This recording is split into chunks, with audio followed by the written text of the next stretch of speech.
तो कैसे हो दोस्तों।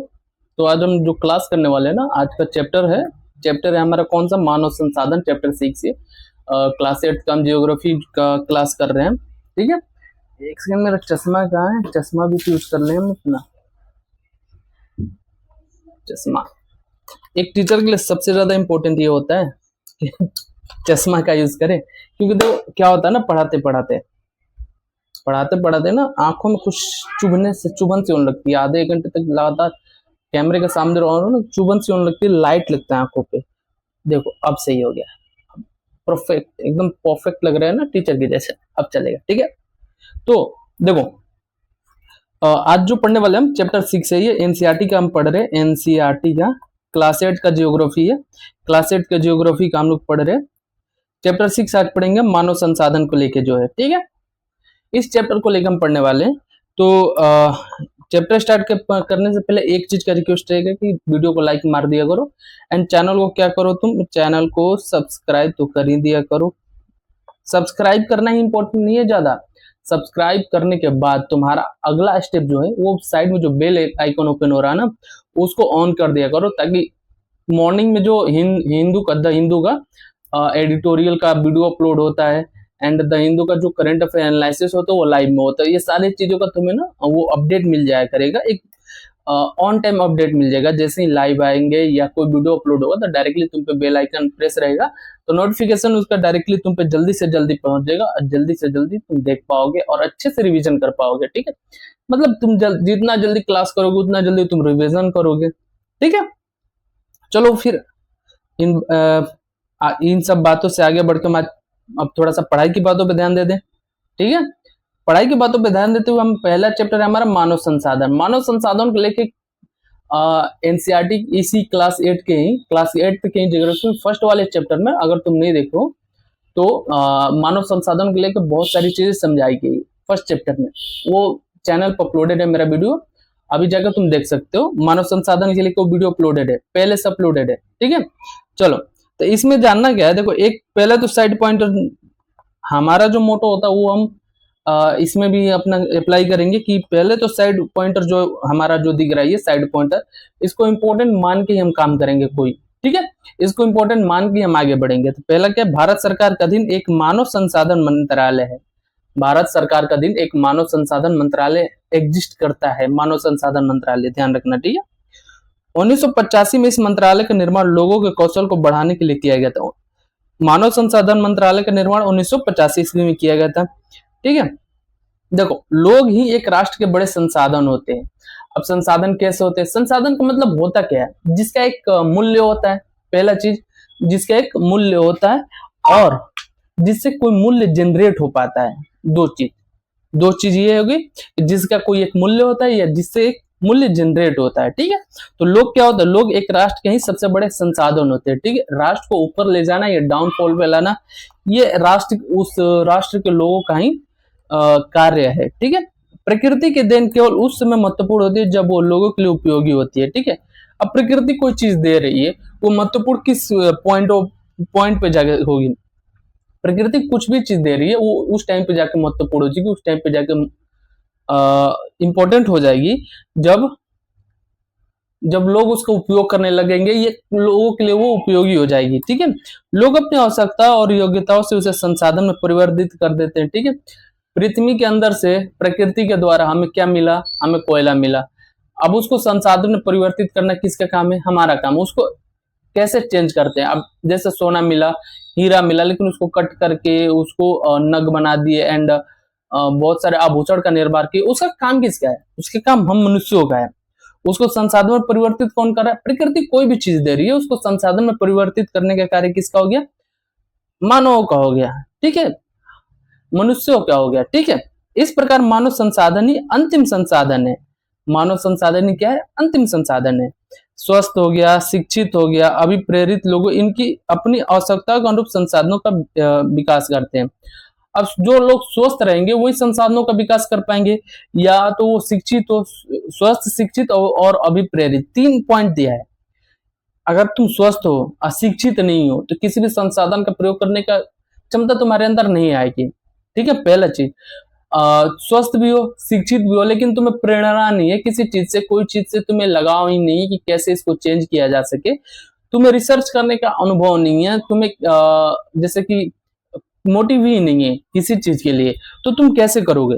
तो किसी भी चीज, किसी भी संसाधन को अब विकास करने, किसी भी संसाधन का विकास करने के लिए अंतिम रूप में हमारे पास तीन चीज होनी चाहिए। क्या? स्वस्थ, स्वस्थ होना इंपॉर्टेंट है, शिक्षित होना इंपॉर्टेंट है, और अभिप्रेरित, ये भी इंपॉर्टेंट है हमारे लिए। ठीक है। अब अन्य संसाधनों की बात ही, मानव संसाधन विश्व में समान रूप से वितरित नहीं है। ठीक है, ये सही है, मानव संसाधन विश्व में समान रूप से वितरित नहीं है, क्योंकि देखो भारत की जनसंख्या भी विश्व में सबसे ज्यादा है, इसके बाद चाइना हो गया, ऐसे ही हर जगह अलग अलग है, सेम नहीं है कि भारत की जनसंख्या जितनी है उतनी चाइना की है, उतनी अमेरिका की होगी, उतनी अफ्रीका की होगी, ऐसे नहीं है, हर जगह असमान रूप से ये वितरित है। ठीक है। मानव संसाधन अपने शैक्षिक स्तर, आयु, लिंग में वो एक दूसरे से भिन्न है। ठीक है, शैक्षिक स्तर कोई मास्टर्स करके बैठा है, कोई ग्रेजुएशन करके बैठा है, ये भी भिन्न है, आयु में भी भिन्न है, 26 किसी का है तो 24 किसी का है, किसी का 60 है, किसी का 80 है, सब अलग अलग है।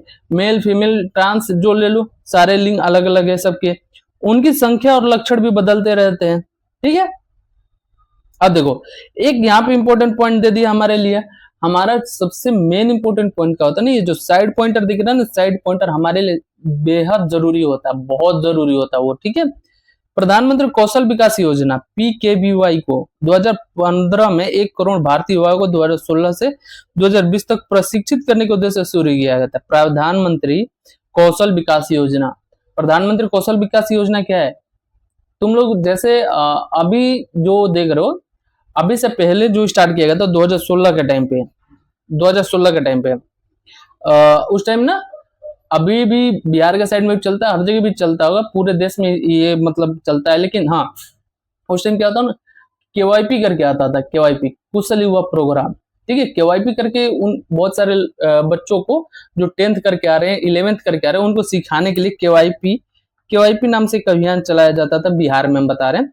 वो प्रधानमंत्री कौशल विकास योजना के तहत ही था कि उससे क्या होता था, लड़कों को मतलब शिक्षित करने के लिए, लड़कों और लड़कियां, लड़कों करने से मतलब सिर्फ लड़कों नहीं, ठीक है, बच्चों को शिक्षित करने के लिए, उसको प्रशिक्षित करने के लिए उनको कंप्यूटर का ज्ञान हो जाए एंड टेक्नोलॉजी के एरिया में थोड़ा सा उनके ज्ञानवर्धन हो जाए। ठीक है। इस योजना का उद्देश्य संभाव्य और मौजूदा रोजगार अर्जों को गुणवत्ता प्रशिक्षण प्रदान करके रोजगार योग्य कौशल को, योग्यता को प्रोत्साहित करना था। ठीक है, आगे समझ में?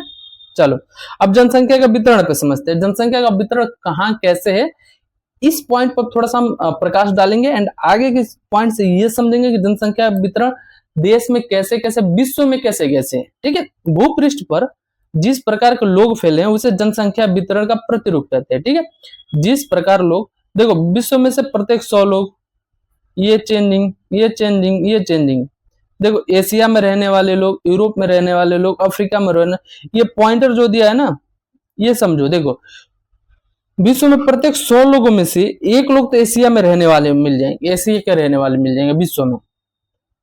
ठीक है, विश्व की जनसंख्या का 90% से अधिक भाग भी मतलब अधिक भाग भूपृष्ठ के लगभग 30% भाग पर निवास करता है। ठीक है, विश्व के जितना पॉपुलेशन है ना, विश्व की जितनी जनसंख्या है उसकी 90% भाग, विश्व की जितनी जनसंख्या उसके 90% भाग, 90% लोग हैं जो भूपृष्ठ के 30% भाग पर ही निवास करते हैं। 90%, बाकी 10% जो होते हैं ना, 10% किधर जाते हैं?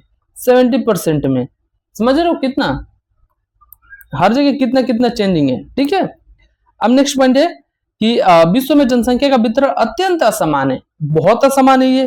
देखो 90% जो लोग हैं जनसंख्या के मतलब 100 लोग मान लो जनसंख्या विश्व की, मान के चलो उदाहरण स्वरूप लो ये कि 100 लोग हैं जनसंख्या, किसी मतलब विश्व की जनसंख्या 100 है, उसमें से 90 लोग जो है ना वो 30% हिस्से पे रह रहे हैं, बाकी जो 10 लोग हैं ना वो 70% हिस्से पे रह रहे हैं। समझ रहे हो कितना डिफरेंस है?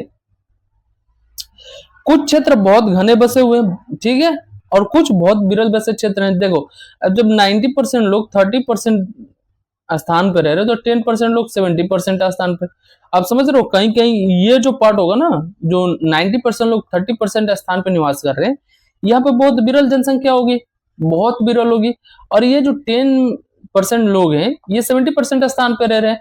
70% स्थान पे क्या होगा, बहुत मतलब विरल बोल सकते हो, बहुत कम लोग रहते होंगे।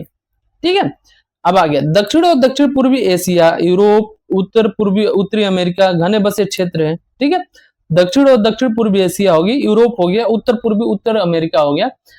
ये जो क्षेत्र है ना, यहाँ पे बहुत सारी जनसंख्या निवास होती है। अब और कहीं पे जनसंख्या निवास करने की कुछ पहलू होते हैं, ये समझो। कहीं पे जनसंख्या क्यों निवास करेगी, वहां पे पहला चीज तो सुविधा होगी। सुविधा तो होगी ना, रहने की सुविधा, खाने की सुविधा, कृषि करने की सुविधा, अस्पताल या मतलब प्राथमिक उपचार से लेकर A to Z उनके लिए सुविधा हो, वहां पे सेफ्टी हो।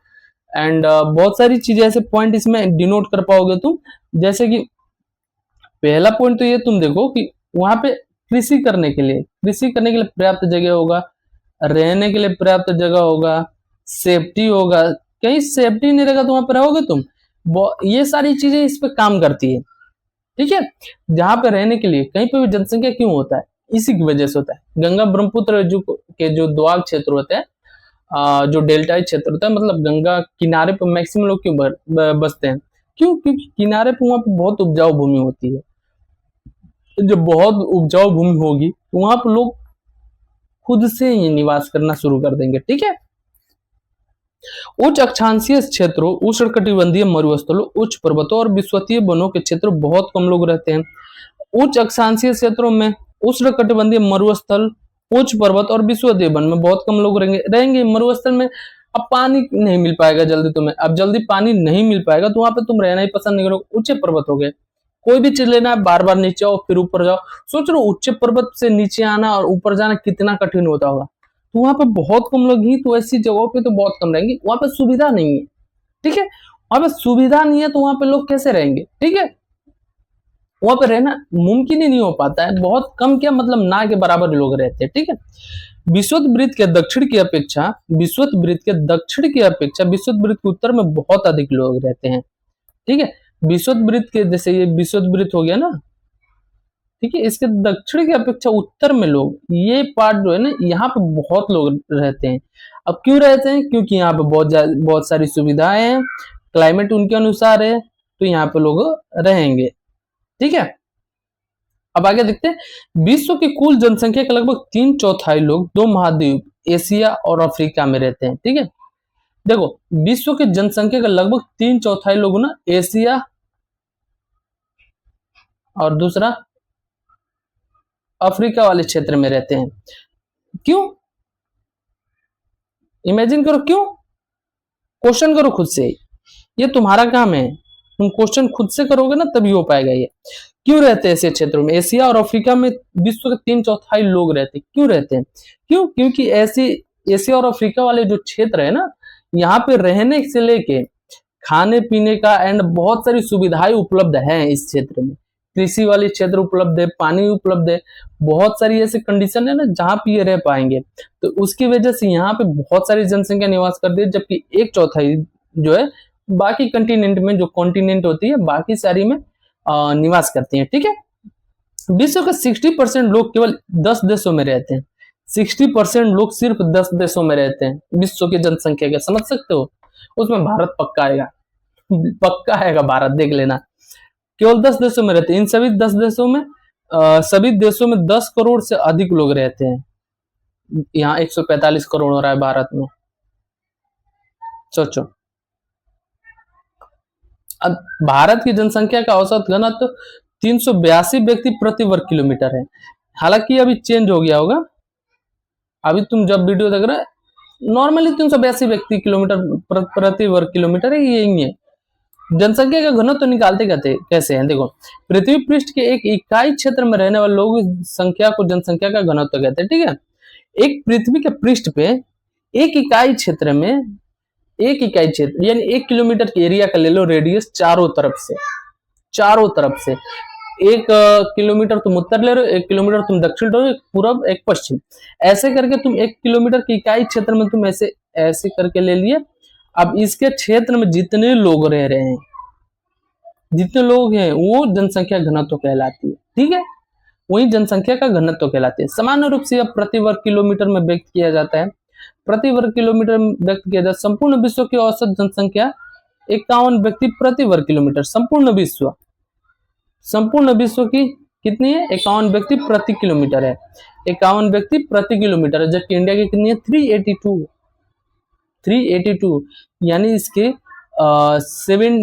7 बोल सकते हो, 8 बोल सकते हो, 75 मान लो, 75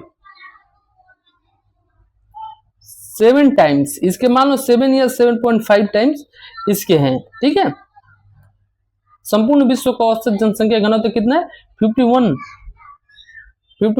व्यक्ति प्रति वर्ग किलोमीटर में इसको डिनोट कैसे किया जाता है? जनसंख्या घनत्व को वर्ग किलोमीटर में। ठीक है, अब संपूर्ण विश्व का औसत जनसंख्या कितना है? 51 व्यक्ति प्रति किलोमीटर। समझ रहे हो? भारत की 382। डिफरेंस दिख रहा होगा तुम्हें। सबसे अधिक जनसंख्या घनत्व दक्षिण मध्य एशिया में, इसके पश्चात क्रमशः पूर्वी एशिया और दक्षिण पूर्वी एशिया में। ठीक है, सबसे अधिक जनसंख्या घनत्व जो है ना दक्षिण मध्य एशिया में और पूर्वी एशिया, उसके बाद दक्षिण पूर्वी एशिया में। अब जनसंख्या वितरण को प्रभावित करने वाले कारक कौन कौन से? जनसंख्या का वितरण के मतलब कहीं ज्यादा है कहीं कम है, ये किस चीजों को डिनोट करते हैं हम? या कोई एक व्यक्ति हो गया, जैसे तुम ही हो गए, तुम कैसी जगहों पर रहना चाहोगे, कैसी जगहों पर नहीं रहना चाहोगे, इसको प्रभावित करने के लिए कुछ कारक बनाए गए हैं, कुछ कारक डिनोट किए गए, बनाए नहीं गए, उसको डिनोट किया गया कि क्या क्या कारक हो सकते हैं, उसको जानते हैं पहले हम। ठीक है, एक तो पहले स्थलाकृति। अब स्थलाकृति से क्या होगा? पहला पॉइंट है स्थलाकृति। स्थलाकृति में क्यों? स्थलाकृति पहला कारक इसलिए हुआ, देखो पहला चीज, पर्वत पठार की तुलना में मान लो पर्वत, तुम्हें ऑप्शन दिया जाएगी पहला कि एक तुम पर्वत पर रह सकते हो या पठारी क्षेत्रों में रह सकते हो जो थोड़ा सा ऊंचे होते हैं। पठारी क्षेत्र क्या होते हैं अगर तुम्हें नहीं पता तो 6 क्लास में पढ़ाया जा चुका है। 6 क्लास का जो प्लेलिस्ट है ना उसमें जाओ, उसमें पठारी क्षेत्र वाला ऑप्शन होगा, उसमें चैप्टर वाइज चैप्टर होगा, वो चैप्टर देख लो एक बार, अच्छे से समझ में आ जाएगा, बहुत प्यार से समझाया गया उसमें। ठीक है, अब यहाँ तक आए हो तो वीडियो को लाइक मार के ही जाना। ठीक है, एंड चैनल को सब्सक्राइब कर दो अगर तुम नए हो और नए से देख रहे हो तो। ठीक है, देखो पर्वतीय क्षेत्रों में तुम रहना नहीं पसंद करोगे, क्यों? क्योंकि पर्वतीय क्षेत्रों में तुम्हारे लिए वो जो एक बोलते हैं ना सुविधा, तुम्हारे लिए वो सुविधा उपलब्ध नहीं हो पाएगी। देखो पर्वतीय क्षेत्र ढलान में होती है, ढलान में तुम खेती कर नहीं पाओगे, खेती करने से रहे तुम ढलान में, क्योंकि ढलान में खेती हो ही नहीं पाएगी, पानी टिकेगा नहीं, खेती कहां से करोगे? बहुत सारी कंडीशन हो गया ना पठारों की तुलना में। अब मैदानी भाग तुम्हें दिया गया, मैदानी भाग एकदम समतल होगा, तुम आराम से रह पाओगे वहां पे। वहां की जो मिट्टी उपजाऊ है, बारिश होगा पानी वहीं पर इकट्ठा होगा, तुम कोई खेती कर रहे हो बारिश का पानी वहां इकट्ठा हो रहा है, कहीं ढलाव नहीं है कि बह के नीचे चला गया, ऐसा कुछ नहीं है, तुम खेती अच्छे से कर पाओगे। तो ऐसी जगहों पे तुम मैदानी क्षेत्रों में तुम इसलिए रहना पसंद करोगे। ठीक है, क्योंकि ये क्षेत्र खेती विनिर्माण हो गया या सेवा क्रिया के लिए उपयुक्त है। ठीक है, गंगा के मैदान विश्व में सबसे अधिक घने बसे स्थान में आते हैं। गंगा का मैदान विश्व में सबसे अधिक घना बसा हुआ स्थान माना जाता है।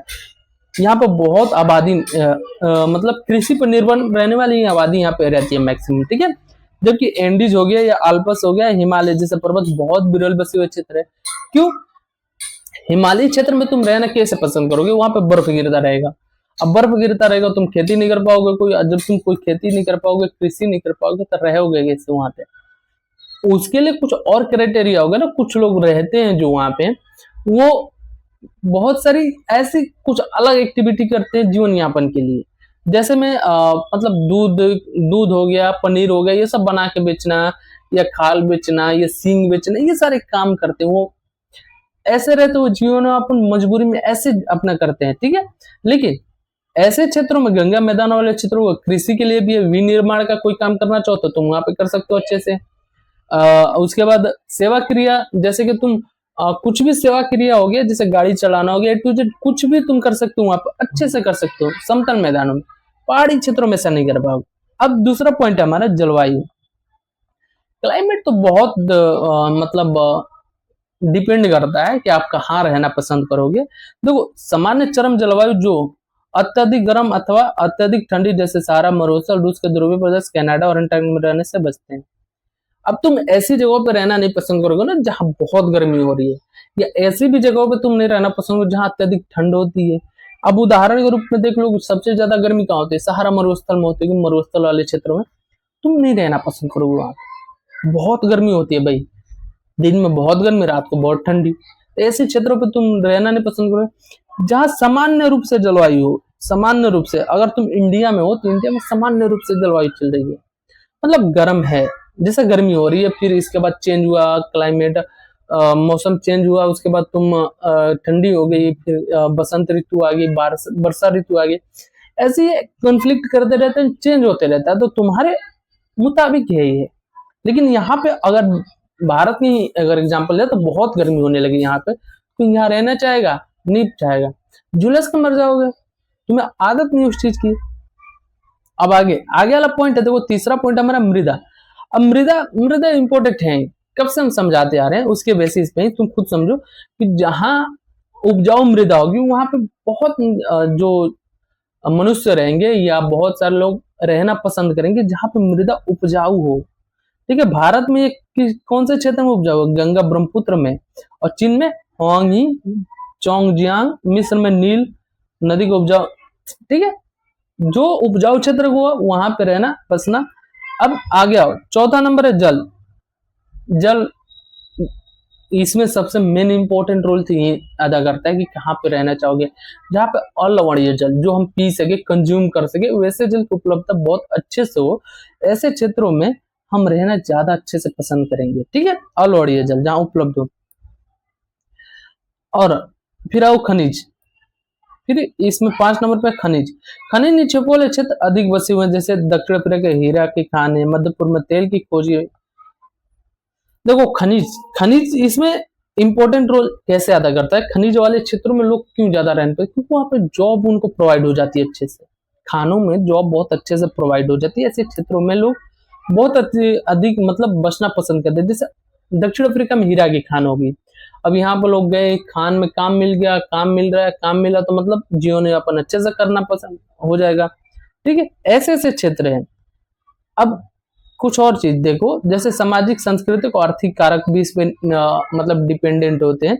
पहला चीज ये है आर्थिक कारक। औद्योगिक क्षेत्र रोजगार का अवसर प्रदान करते हैं, लोग बड़ी संख्या में इन क्षेत्रों में आकर्षित होते हैं। ठीक है, पहला चीज तो कहीं बसने का आर्थिक कारक पे भी डिपेंड करता है कि वहां पर रोजगार का अवसर कैसे, रोजगार का अवसर अगर ज्यादा है तो वहां पर लोग रहना पसंद। जैसे दिल्ली हो गया, मुंबई हो गया, बहुत लोग यहाँ पे क्यों आ रहे हैं? क्योंकि यहाँ पर रोजगार का अवसर थोड़ा बाकियों के मुताबिक थोड़ा ज्यादा है, तो यहाँ पे लोग इसीलिए बहुत ज्यादा निर्भर हो जाते हैं, एंड आर्थिक कारक इसीलिए इंपॉर्टेंट हो जाता है। ठीक है, अब दूसरा हो गया सांस्कृतिक कारक। ठीक है, अब सांस्कृतिक कारक मतलब धर्म और सांस्कृतिक महत्व वाले स्थान लोगों को आकर्षित करते हैं।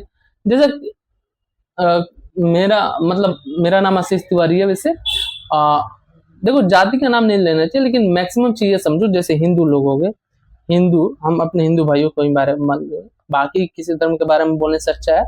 तो देखो ये लोग मैक्सिमम कहाँ है? काशी, बनारस, ऐसी जगहों पे रहना प्रेफर करते हैं, क्योंकि धार्मिक स्थान, इनको शांति शांति आना चाहिए। ठीक है, तीसरा चीज सामाजिक कारक।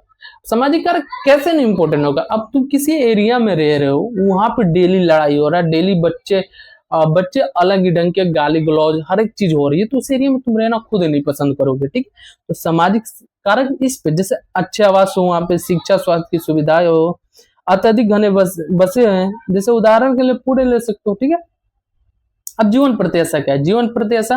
जीवन प्रत्याशा ये उन वर्षों की संख्या है जिसमें औसत व्यक्ति के जीवित रहने की आशा की जा सकती है। ठीक है, जीवन प्रत्याशा को डिफाइन कर पहले, जीवन प्रत्याशा। ठीक है, जीवन प्रत्याशा जो होती है ना, वो ऐसी होती है कि वर्षों की, ये एक वर्षों की संख्या है जिसमें औसत व्यक्ति जीवन रहने की मतलब आशा करता है, औसत व्यक्ति को जीवित रहने के लिए आशा की जा सकती है, वो जीवन प्रत्याशा है। ठीक है, जनसंख्या परिवर्तन के बारे में थोड़ा सा जानना तो जरूरी है।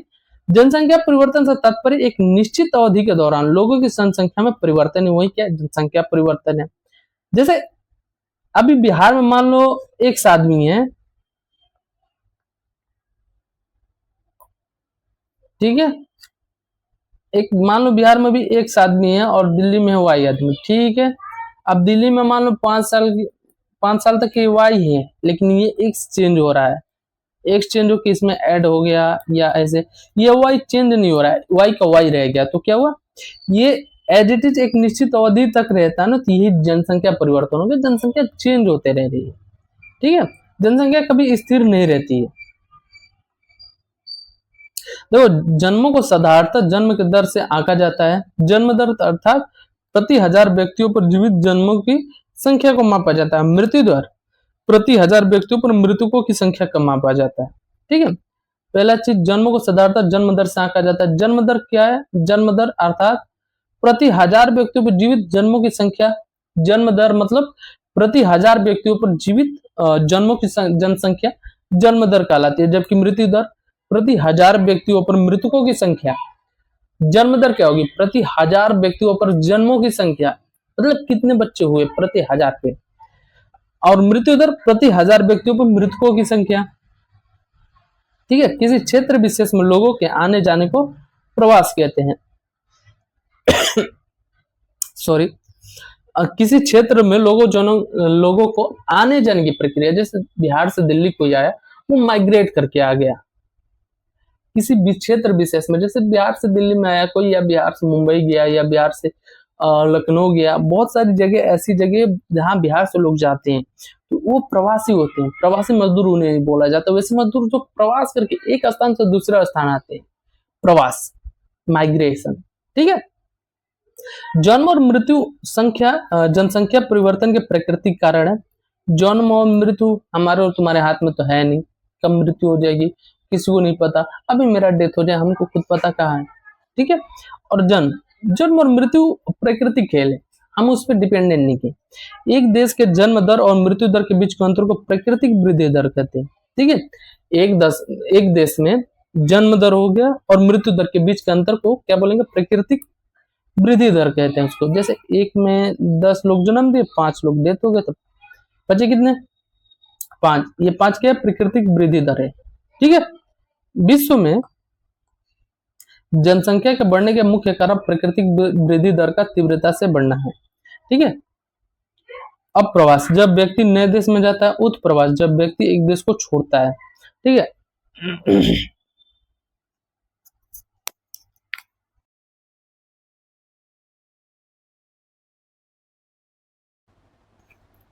ठीक है, चलो देखते हैं। प्रवास का एक अन्य कारण है जिससे जनसंख्या के आकार में परिवर्तन होता है। प्रवास एक अन्य कारण है। प्रवास जैसे एक राज्य से दूसरे राज्य में कोई व्यक्ति जा रहा है, तो प्रवास कर रहा है ना, तो यहाँ का जनसंख्या तो कम हो रहा है, लेकिन यहाँ का जनसंख्या बढ़ रहा है। जैसे ए से लेके, ए और बी 2 राज्यों के, ए का कोई व्यक्ति बी के पास जा रहा है, तो ए का व्यक्ति जाने से ए की जनसंख्या का कम हुई, लेकिन ये माइग्रेट करके बी वाले राज्य में बस गया, रुक गया, तो यहाँ की जनसंख्या क्या प्लस यानी बढ़ गई। ठीक है, तो ये जनसंख्या के आकार में परिवर्तन का सबसे मतलब बड़ा कारण यही है। अब दूसरा क्या है? दूसरा, एक देश से कोई, जैसे ए देश से कोई बी देश में जा रहा है, यानी इसको क्या बोलेंगे? ए देश से बी देश में गया, जब एक नया देश हो गया इसके लिए, तो बी जो क्या हुआ, नया देश हुआ, जिसको अप्रवास बोलेंगे। और जब ये देश को छोड़ेगा ना व्यक्ति, इसको उत्प्रवास कहते हैं। देखो, जब लोग एक देश से अथवा 2 देशों के बीच एक स्थान से दूसरे स्थान पर जा सकते हैं। उत्प्रवासी वो लोग होते हैं जो देश को छोड़ते हैं, एंड अप्रवासी लोग वो होते हैं जो देश में आते हैं। अप्रवासी मतलब आए, उत्प्रवासी मतलब गए। जैसे भारत के लोग दुबई के, तो उत्प्रवासी हो गए, लेकिन वही दुबई के लोग भारत में, वो अप्रवासी हो गए। ठीक है, संयुक्त राज्य अमेरिका और ऑस्ट्रेलिया जैसे भीतरी आप्रवास द्वारा जनसंख्या बढ़ी है। ठीक है, सूडान ये हटाओ, कोई सुनिए। जनसंख्या परिवर्तन का प्रतिरूप, जनसंख्या वृद्धि की दर विश्व के में अलग अलग है। यद्यपि विश्व की कुल जनसंख्या तीव्रता से बढ़ रही है, तथापि सभी देशों में ये वृद्धि अनुभव नहीं की जा रही है। कुछ देशों में, जैसे केन्या में जनसंख्या वृद्धि दर ऊंची है। केन्या में जनसंख्या वृद्धि दर ऊंची है। उन देशों में जन्म दर और मृत्यु दर दोनों ही ऊंचे है। केन्या में जनसंख्या वृद्धि दर तो ऊंच है, लेकिन वहां पर जन्म दर और मृत्यु दर भी ऊंच है। हाल ही में स्वास्थ्य सेवा के सुधार के साथ मृत्यु दर कम हो गई है, परंतु जन्म दर अभी भी अधिक है, जिससे वृद्धि दर बढ़ रही है। ठीक है, अन्य देशों जैसे यूनाइटेड किंगडम, यूके में निम्न जन्म दर और मृत्यु दर के कारण जनसंख्या वृद्धि की दर मंद है। और एक भारत है, यहाँ पे कम होने का नाम ही नहीं ले रहा। चलो देखते हैं अब जनसंख्या संगठन, हमारा नेक्स्ट पॉइंट है जनसंख्या संगठन। किसी देश की जनसंख्या कितनी भी अधिक हो, उसका उस देश के आर्थिक विकास का स्तर से कुछ अंतर नहीं पड़ता। उदाहरण के लिए बांग्लादेश हो गया, जापान हो गया, अति घने बने देश है, लेकिन जापान बांग्लादेश से आर्थिक रूप से अधिक विकसित है। ठीक है, आर्थिक विकास का स्तर तो किसी देश की जनसंख्या का मतलब वो इफेक्ट नहीं पड़ता, अंतर नहीं पड़ता है। जैसे देखो जापान की जनसंख्या कम है, बांग्लादेश की जनसंख्या उससे ज्यादा है, लेकिन जापान बांग्लादेश से उदाहरण में जो दिया है वही बता है। ठीक है, किसी एक को टारगेट नहीं कर रहा है। ठीक है, जापान हो गया, जापान में जो लोग है ना वो अधिक काम करते, बहुत काम करना पसंद करते हो। ठीक है, तो जापान के लोग के काम करने की वजह से कम जनसंख्या होने के बाद वो अधिक विकसित है। लेकिन जो बांग्लादेश हो गए, बांग्लादेश के लोग जनसंख्या ज्यादा है, काम करने वाले नहीं है, उतने सक्षम नहीं हो पा रहे किसी काम में, तो वहां पे अधिक विकसित नहीं देश है वो। ठीक है, एक संसाधन के रूप में लोगों की भूमिका को समझने के लिए हमें उनके गुणों के बारे में जानने की आवश्यकता है। लोग अपनी आयु, लिंग, साक्षरता स्तर, स्वास्थ्य दशा, व्यवसाय और आय के स्तर पर एक दूसरे से भिन्न होते हैं। लोग की इन विशेषताओं के बारे में जानना आवश्यक है। ठीक है, जनसंख्या संगठन जनसंख्या की संरचना को दर्शाता है। जनसंख्या संगठन हमारी ये जानने में सहायता करता है कि कितने पुरुष और कितनी स्त्रियां हैं, वे किस आयु वर्ग के, कितने शिक्षित है और किस प्रकार के व्यवसाय में लगे हुए, उनकी आय का स्तर क्या है और स्वास्थ्य दशाएं क्या है।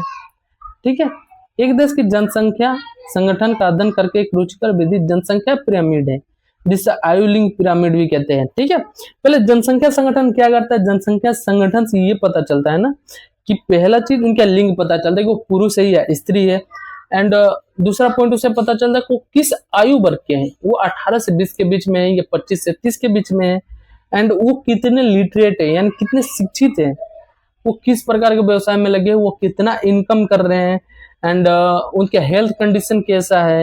ये सारी चीजें जनसंख्या संगठन के द्वारा की जाती है, और इसके द्वारा जो एक चार्ट बनाया जाता है उसको जनसंख्या पिरामिड कहा जाता है। ठीक है, अब बाकी यहाँ पे जनसंख्या पिरामिड को लेके एक उदाहरण दर्शाया गया है, जो कि कैंसिल ही कर दो। ठीक है, ऊपर का आकार लोगों की मृत्यु को दर्शाता है, मृत्यु को संख्या, वही ये चीज समझा रहा है। जनसंख्या पिरामिड एक देश में आश्रित लोगों की संख्या भी बताता है। ये भी जनसंख्या पिरामिड एक देश में, जैसे देखो मेरे घर में 2 लोग हो गए। ठीक है, पहला चीज मेरे घर में जैसे 2 लोग हो गए, तो जनसंख्या पिरामिड से पूरा जब डिटेल लगा तो आय का भी डिटेल ले रहा है, जब इनकम का डिटेल ले रहा है तो मेरे से अगर ले रहा है, हम कुछ नहीं कर रहा तो हम बताएंगे 0, और जब हम कुछ नहीं कर रहा तो हम किसी ना किसी पे तो डिपेंडेंट है, अपने फादर पे डिपेंडेंट, अपने भाई पे डिपेंडेंट है, माँ पे डिपेंडेंट तो है, ये चीज तो बताएगा। तो जनसंख्या पिरामिड से क्या पता चल जाएगा हमें कि आश्रित लोग कितने हैं हमारे देश में। युवा आश्रित लोग 15 वर्ष से कम आयु के और वृद्ध आश्रित लोग 65 वर्ष की आयु के आश्रित आयु जनसंख्या के अंतर्गत है। ठीक है, अब देखो युवा जो आश्रित लोग है ना, 15 वर्ष से कम आयु के लोग ही आश्रित लोग श्रेणी में लिया गया, एवरेज में जो 15 वर्ष से कम है वो आश्रित है मान लिया गया, और वृद्ध जो है ना, वृद्ध में जो है 65 वर्ष से ये जिसका ज्यादा होगा वो आश्रित की श्रेणी में है। जबकि जो काम करने वाले हैं ना 15 से 65 के बीच के क्षेत्र के हैं, 15 से 65 के लोग बीच के जो एज के गैप के हैं ना, वो लोग आर्थिक रूप में बहुत बड़े सक्रिय रूप में एक्टिव रूप से है। ठीक है, एक देश की जनसंख्या पिरामिड जिसमें जन्म दर और मृत्यु दर दोनों ही ऊंचे आधार पर चौड़ा है और ऊपर तीव्रता में सकरा हो जाता है। ऐसा इसलिए कि बहुत से बच्चे जन्म लेते हैं, लेकिन उनमें से अधिकतर मृत्यु शैशव काल में ही हो जाती है और कुछ बड़े हो पाते हैं, इसलिए वहां वृद्ध लोग बहुत कम। इस स्थिति में केन्या का पिरामिड ये दर्शाता है।